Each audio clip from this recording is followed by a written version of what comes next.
ज्यादा लगाते हैं, अपनी समझ का सहारा ज्यादा लेते हैं, और वही लोग जो है गड्ढे में गिर जाते हैं, वही लोग कहीं न कहीं ठोकर खा जाते हैं। और यहाँ पर ये लोग जो है इजराइल लोग अपना बुद्धि लगाया, अपना दिमाग लगाया और परमेश्वर के दास के प्रति, और वहां पे लिखा कि परमेश्वर के प्रति उन लोग जो है विरोध में बातें किया, और इसी कारण वो जो है उस समस्या में पड़ गए, लेकिन वो पश्चाताप की आवाज में बचाए गए। तो यहाँ पे वचन भी कहता है कि तू अपनी समझ का सहारा न लेना, वरन संपूर्ण मन से यहोवा परमेश्वर पे भरोसा रखना। आमीन।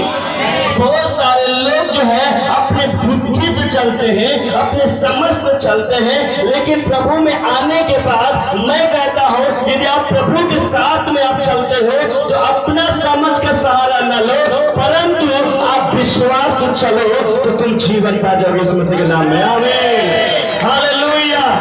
बोले यीशु प्रभु की। हमें अपना मन, अपना सोच, अपना बुद्धि से कुछ नहीं करना, वरन किसका सहारा लेना है, किसकी समझ का सहारा लेना है? परमेश्वर का। क्योंकि परमेश्वर की समझ, परमेश्वर की बुद्धि, परमेश्वर का वचन हमें आजाद कर देता है। आमीन। अपने अपनी बुद्धि से, अपनी समझ से अपनी बिटिया को, अपने बेटे को आप सुधारने का प्रयास किया, लेकिन आप अपनी सोच से, अपनी बुद्धि से उसको नहीं सुधार पाया। लेकिन कई लोग गवाही देते हैं, जब मैं प्रभु में आया, प्रभु से प्रार्थना किया गया, मेरा बेटा सही हो गया, मेरी बिटिया सही हो गया, मेरा आदमी मुझको मारता था वो सही हो गया। इसका मतलब परमेश्वर का वचन, परमेश्वर की बुद्धि लोगों को बचाती है। आमीन। हालेलुया।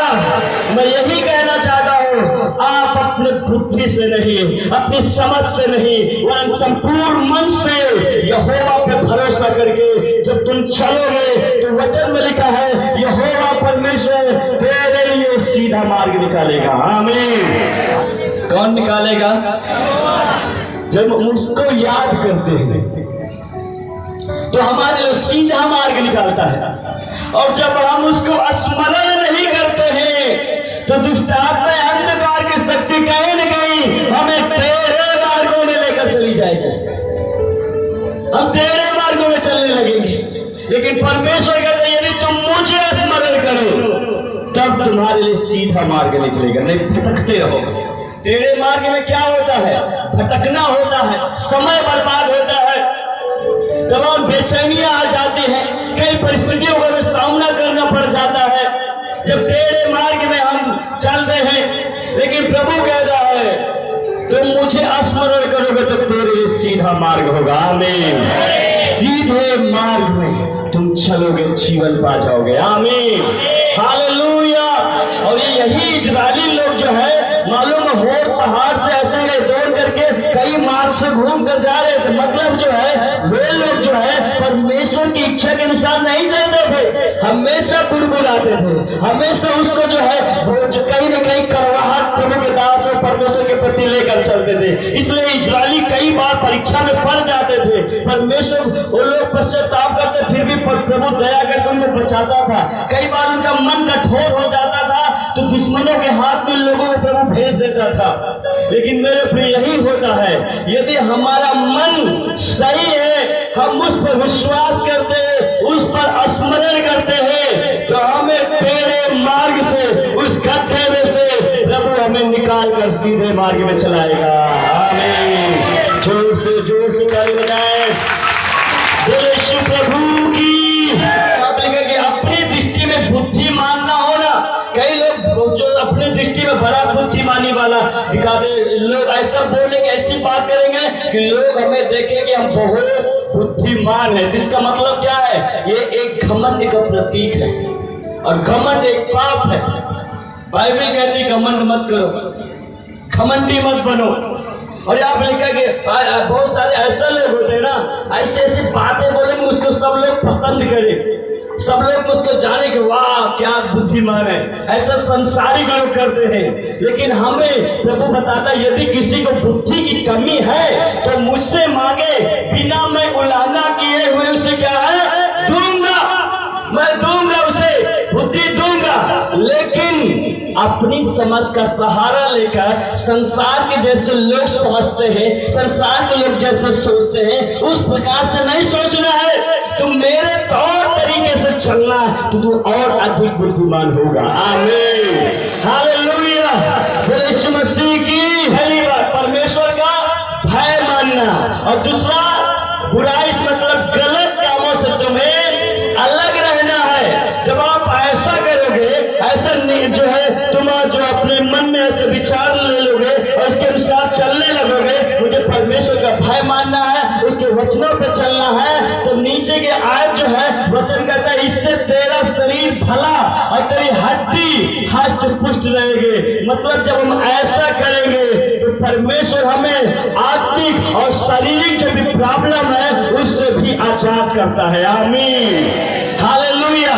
आज नहीं तो मेरे प्रिय, आज बहुत सारे लोग जो है बुरे कामों को त्यागना नहीं चाहते, उन गुनाहों को त्यागना नहीं चाहते हैं, और मालूम है इसी कारण है कि वो लोग कहीं न कहीं सताए जा रहे हैं, कहीं न कहीं उनके जीवन में बीमारियां दुष्ट आत्माएं उनको तंग कर रही हैं, वो परेशानियों के कोने में चले गए हैं। मेरे प्रिय में कहने का मतलब, यदि जब तक आप अपने संपूर्ण मन से यहोवा पे भरोसा ना करो, संपूर्ण मन से अपने मन को जब तुम पश्चाताप न कर लो, तब तक वो छंगाई, वो आशीष से आपसे दूर रहेंगे। वो आप सोचते पूरा पूरा छुटकारा प्रभु हमें दे दे, तो मैं कहता पूरा पूरा आप परमेश्वर के वचन को मानोगे, पूरा पूरा छुटकारा आपके जीवन के लिए हो जाएगा इस मसीह के नाम में। यदि समझ रहे हैं तो ऊंची वाली ताली बजाएं। हालेलुया, बोल यीशु मसीह की, बोल यीशु मसीह की। तेरा शरीर भला चंगा और तेरी हड्डी हष्ट पुष्ट रहेगी। आमीन।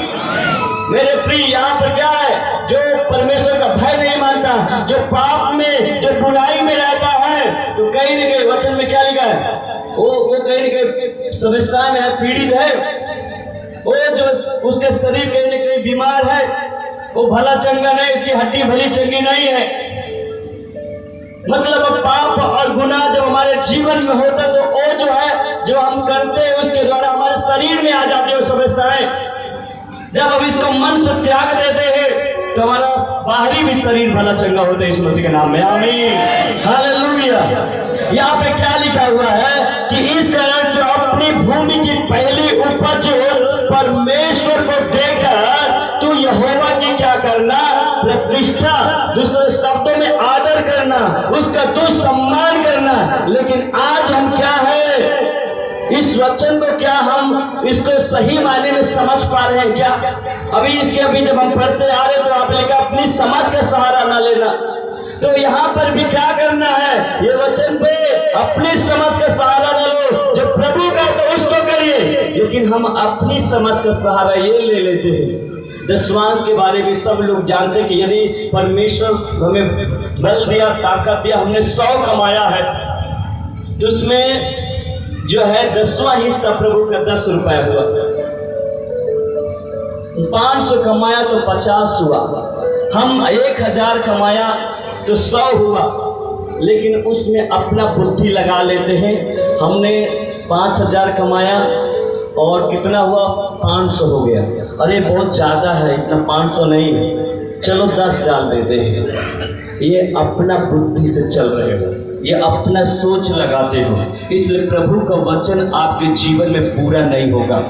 वही तंगी में, वही प्रॉब्लम में आप पड़े रहोगे। लेकिन जब अपनी बुद्धि, अपनी समझ का सहारा हम नहीं लेते हैं और वचन जो कहता है उसको मान लेते हैं, तो प्रभु कहता है तेरे रस कुंडे हरे भरे रहेंगे। आमीन, आमीन। तेरे खत्ते, तेरे भंडार, तेरा जीविका, तेरा बिजनेस, तेरा नौकरी, तेरे जानवर, तेरे घर पर मैं आशीष दूंगा, उससे मैं बढ़ाऊंगा। आमीन, क्योंकि तू मेरे वचन को मान रहा है, इसलिए मैं तेरे जीवन में आशीष दूंगा। आमीन। कंजूसीपन की आत्माएं बहुत लोगों के जीवन में आ जाती है। प्रभु ने उनको 10,000 दिया, प्रभु का भेंट हुआ 1000, लेकिन उसने क्या किया, नो जाके अगर पत्नी ने बोला 1000 हुआ है 10वां से दे देंगे, अरे नहीं, चलो हम 100 डाल देते हैं, कौन देखता है। और दुनिया में जहाँ नोट नहीं चलते हो यहाँ पे चला देते। ये बुद्धि है, ये अपनी समझ का सहारा लेते हो। और ऐसे सोच रखने वाले, ऐसे विचार रखने वाले, मैं बताता हूँ कभी आगे नहीं बढ़ पाते। लेकिन जो संपूर्ण मन से प्रभु को अपने आप को समर्पण कर दिया, प्रभु मेरा जीवन आपका है, मेरा पैसा आपका है, मेरा बिजनेस आपका है, मैं अपने तन मन धन से तेरी सेवा करूंगा, तेरी प्रतिष्ठा करूंगा, तो प्रभु का तो तेरे खत्ते तो रसकुंड हमेशा भरे रहेंगे। आमीन, हालेलुया। कितने लोग इस बात को समझ पा रहे हैं? यदि समझ रहे तो ताली बजाए जोर से, बोले यीशु मसीह की। क्या यही प्यार है जब प्रभु हम बीमार पड़े तो हमें चंगा कर दे और फिर उसके बाद भूले रहें, प्रभु को हम आदर न दे, उसकी प्रतिष्ठा न करें, प्रभु के कार्य के लिए, प्रभु के राज्य के लिए हमें क्या करना है उसको हम भूल जाते हैं और स्वार्थीपन जीवन जीते रहते हैं। देखो, वचन आपको जीवन नहीं दे सकता है। क्यों बोलो, क्यों नहीं दे सकता? बोलो जोर से, बोलो क्यों नहीं दे सकता? सवाल करो मुझसे। सुनिए, गेहूं है आपके पास और गेहूं को जो है आपके पास है, और गेहूं के ऊपर आप मेहनत न करो, उसके ऊपर आप कसरत न करो, तो क्या वो आटा बन पाएगा? अगर गेहूं है तो आप उसको साफ करते, क्लीन करते, मतलब मेहनत करते हैं, उस बीज पे आप क्या करते हो? काम करते हैं, और उसको जाकर एक जो है मशीन के पास लेके जाते हैं, चक्की वाली या आटा वाली जो मशीन, उसके पास जाते हो, लेकर आपने मेहनत किया, समय दिया, उसके बाद आटा बना। उसी प्रकार प्रभु को वचन है। ये वचन आपको जीवन तब तक नहीं देगा जब तक इसको अपने मुख से बोलोगे नहीं। आमीन। प्रभु कहता है उद्धार के लिए मुख से क्या करना पड़ेगा? तुझे अंगीकार करना पड़ेगा। जिस आशीष को, जिस ब्लेसिंग को आपको लेना है, इस वचन के द्वारा आप बोल कर ले सकते हो। आमीन। और यहाँ पे वही लिखा है कि जो विश्वास करे और बपतिस्मा ले उसी का क्या होगा? उद्धार। लेकिन हम विश्वास नहीं, बुद्धि लगा दिया। बपतिस्मा लेंगे तो हमारा बीड़ी छूट जाएगा, बपतिस्मा लेंगे तो हमारा शराब छूट जाएगा, बपतिस्मा लिया तो हम चोरी नहीं कर पाएंगे। ये दिमाग लगा रहा है। लगाते लगाते चले जाओगे पीछे और एक दिन यीशु मसीह आ जाएगा, बोलती बंद। प्रभु कहेगा सुनना तो था, मेरा क्या गलती है? वो ले जाएगा। इसलिए कहता अपने बुद्धि और अपनी समझ से मत चलो, विश्वास से चलो, वो चलाएगा। आमीन। कई लोग अपने समझ बुद्धि से चलते हैं। मेरे प्रिय, जब तक वो नहीं चलाएगा तब तक तुम नहीं चल सकते हो, चाहे जितना दिमाग लगा लो, चाहे जितना बुद्धि लगा लो। कई लोग सोचते हैं मेरा पैसा मुझे चलाता है, मेरा नौकरी मुझे चलाता है, मेरा प्रॉपर्टी मुझे चलाता है, लोग मुझे चलाता है। ये सच्चाई नहीं है। अगर परमेश्वर न चलाता तो मैं एक सेकंड नहीं चल सकते। अपनी सांस 1 मिनट के लिए समेट लेना तो चल पाओगे। कहाँ गई आपका बुद्धि? कहाँ गया ताकत? कहाँ गया सोर्स? कहाँ गया डिग्री? वो चला पाएगा? कभी नहीं चला पाएगा। इसलिए मैं कहता हूँ अपना सोच, अपना विचार को एक तरफ रखकर उस पे भरोसा करो। वो क्या कहता है उसकी सुनकर चलोगे, तब तुम चल पाओगे, अच्छा से जीवन जी पाओगे। आमीन। हालेलुया। यीशु मसीह की। अपनी समझ का सहारा मत लेना। यहाँ पे क्या लिखा है? तो जो विश्वास करे बपतिस्मा ले उसी का क्या होगा? उद्धार। कई लोग बोलेगा भैया ऐसा बिटिया का शादी कर दे तो जाके बपतिस्मा लेंगे, बेटवा का शादी कर ले, घर द्वार बना ले तो बपतिस्मा लेंगे। ऐसा करते करते वो आ जाएगा और ये बाद में फिर जो है पछताने से कोई फायदा नहीं होगा। हम जिस समय वचन को, सच्चाई को जान लिया, समझ लिया, उस समय हमें मन फिरा कर उसके पीछे चल देना है। कहानी खत्म। उसके पीछे चल देना बस। अब वो हमें चलाएगा। आमीन। अभी तक हम इस संसार में अपनी बुद्धि, अपनी ताकत से चला, लेकिन जब हम सच्चाई को जान लिया तो अब हम उसके पीछे चलेंगे और वो हमें चलाएगा। आमीन। वो हमें खिलाएगा, वो हमें पहनाएगा। हालेलुया। वो सारी व्यवस्था करेगा। मेरे प्रिय, उस पे कुड़कुड़ाना नहीं, उस पर दोष नहीं लगाना उसको, अगर अपना मुक्तिदाता उद्धार करता ग्रहण किया है। अपना ज्यादा दिमाग नहीं लगाना, सही समय पे, राइट समय पे परमेश्वर सब कुछ पूरा करेगा आपकी जिंदगी में। आमीन।